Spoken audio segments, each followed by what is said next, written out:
Nah, untuk SKKNI sendiri itu siapa saja sih Pak yang dapat menginisiasi? Apakah Kementerian PUPR juga berpartisipasi Pak dalam menyusun SKKNI ini? Jadi gini, kita ini sekarang dalam rangka era tenaga kerja yang atau kita melakukan pelatihan atau sertifikasi sesuai dengan kebutuhan industri konstruksi.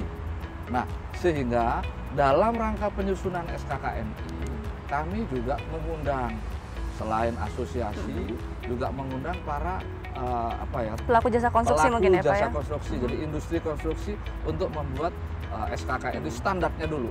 Nah, setelah itu baru modulnya, baru materi pembelajaran. Wow, luar biasa. Nah, untuk dari PUPR sendiri Pak, melalui Direktorat Kompetensi dan Produktivitas Konstruksi sudah berapa SKKNI sih Pak yang telah disusun atau dibuat? Yang sudah dibuat selama ini ada 330 SKKNI, ya. 167 itu keciptakaryaan, 61 itu kebinamargaan, 51 SKKNI itu SDA, jadi dan sisanya yang lain. Nah Pak, kemudian juga terkait SKKNI Pak, ini kan mungkin tadi Bapak sampaikan juga Pak Nanang bahwa melibatkan banyak stakeholders ya Pak. Nah kemudian apa sih Pak tantangan dalam menyusun SKKNI yang selama ini telah Bapak lakukan bersama dengan tim? Jadi begini, tantangan itu bukan menjadi hambatan, tapi tetap kita solusikan atau kita cari terobosan-terobosan atau bahasanya pimpinan itu strategi untuk tetap tercapai. Tantangan itu antara lain tentunya yang pertama keterbatasan dari dana tahunan, ya. Itu hal yang normatif, tapi itu tidak merupakan handicap, bukan penghambat lah. Tetap kita laksanakan sesuai dengan target dan kecepatan. Kemudian yang kedua adalah peta okupasi, ya, kebutuhan itu juga merupakan hambatan kita. Ya. Kemudian saya rasa yang lain tidak ada sih untuk menyusun SKKNI. Justru sekarang kita sedang mengupdate SKKNI ini. Dari yang ada itu ada beberapa, tidak banyak, itu sudah tidak up to date, ya. Sehingga yang tidak up to date untuk apa kita review.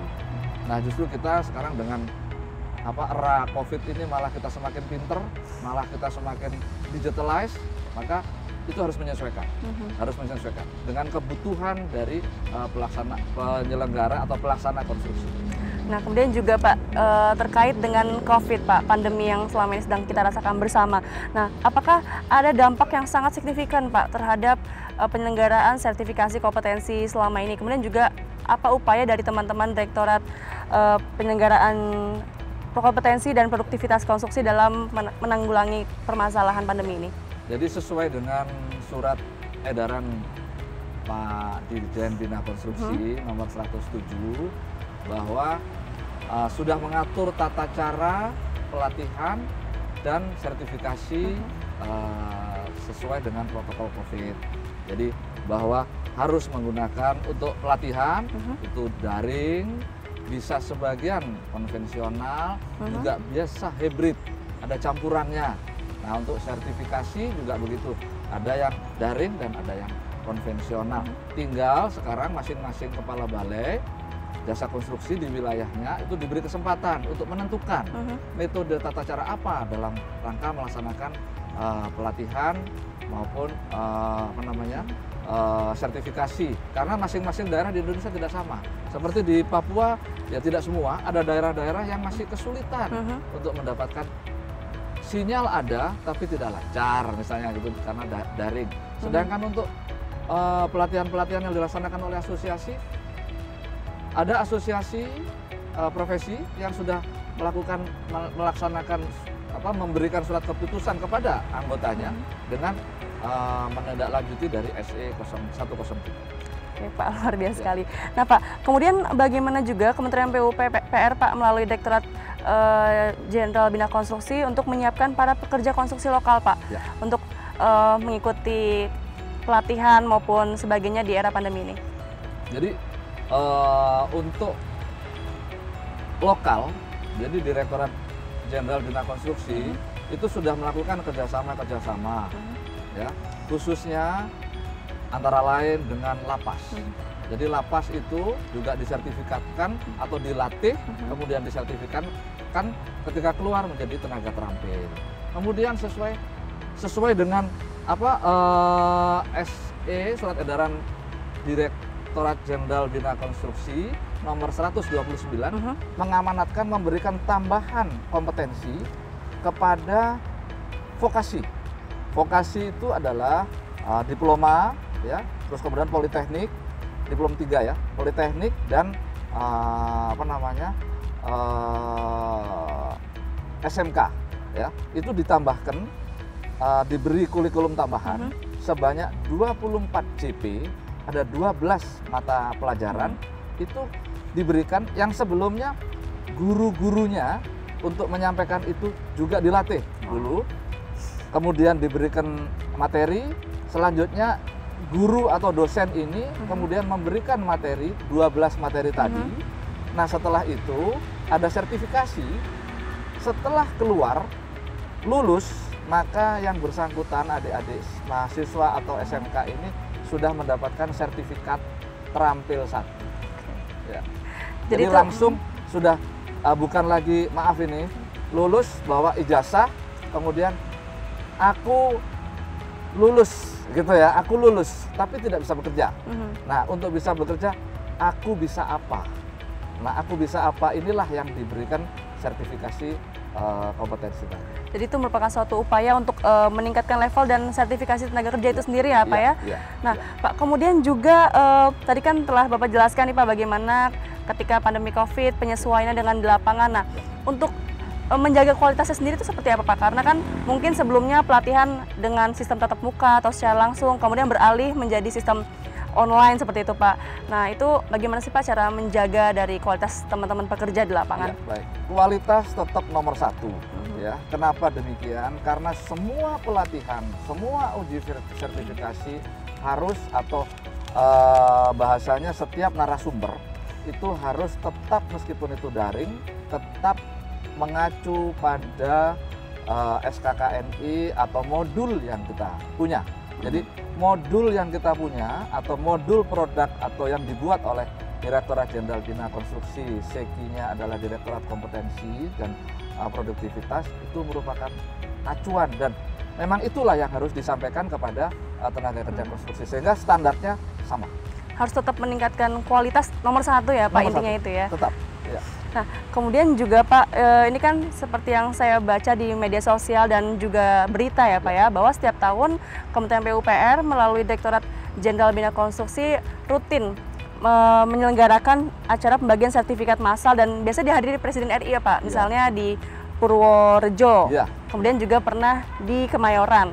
Nah, untuk tahun ini sendiri seperti apa Pak? Saya belum menerima karena kondisi COVID, jadi sementara belum ada konsep untuk itu, karena ya tentunya tertahan dengan adanya pandemi COVID ini.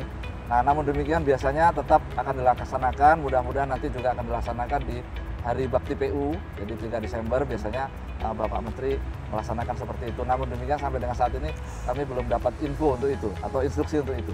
Ya. Oke Pak, yang penting tetap semangat ya Pak ya untuk kegiatan-kegiatan hariannya. Nah, untuk koordinasi Bapak sendiri Pak dengan teman-teman atau balai konstruksi yang di daerah terkait dengan sertifikasi itu seperti apa Pak? Jadi teman-teman yang di daerah ada 7 balai, ada 7 balai jasa konstruksi, tetap mereka justru sekarang dalam pencapaiannya karena menggunakan metode daring bisa lebih cepat. Jadi langsung ada yang 1000, ada yang 500 langsung.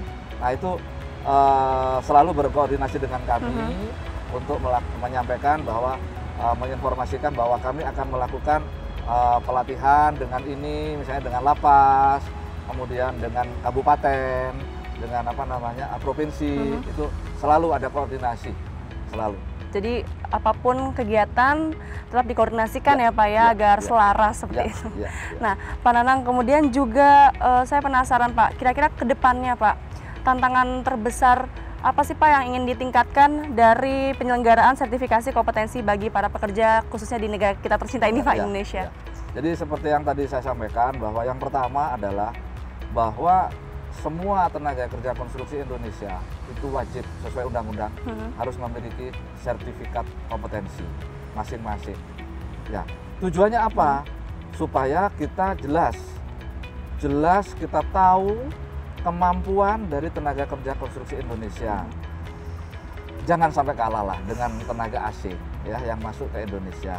Kemudian yang kedua, bahwa dengan adanya sertifikasi ini, dengan harapan bahwa tenaga kerja Indonesia, konstruksi Indonesia yang bekerja di luar negeri akan mendapatkan penghargaan yang pantas, yang sama atau setara dengan yang ada di negaranya masing-masing, seperti yang mungkin di Saudi. Nah, sementara kita sedang menyiapkan memang penyetaraan itu dengan ASEAN. Namun demikian, insya Allah kami sudah mulai mengedraft untuk Korea dan Jepang. Nah, itu salah satu strategi mungkin ya, Pak. Wah. Ya, gitu justru peluang yang harus kalau bicara tantangan kita agak ini, tapi kalau peluang mungkin semangat ya. Jadi sehingga nantinya tenaga kerja konstruksi Indonesia mudah-mudahan kalau memang ini merupakan draft kami, mereka akan memiliki ID ya. ID. Jadi setiap tenaga kerja Indonesia itu memiliki ID, di mana ID itu nanti akan terupdate oleh masing-masing. Kemampuannya, kompetensinya, pengalamannya terupdate, sehingga ketika nanti suatu industri atau industri konstruksi itu memerlukan tenaga kerja Indonesia, tenaga kerja konstruksi tidak susah.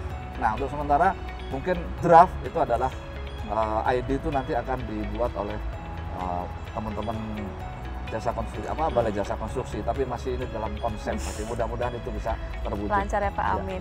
Jangan segan-segan atau jangan malas untuk selalu mengupdate kompetensinya.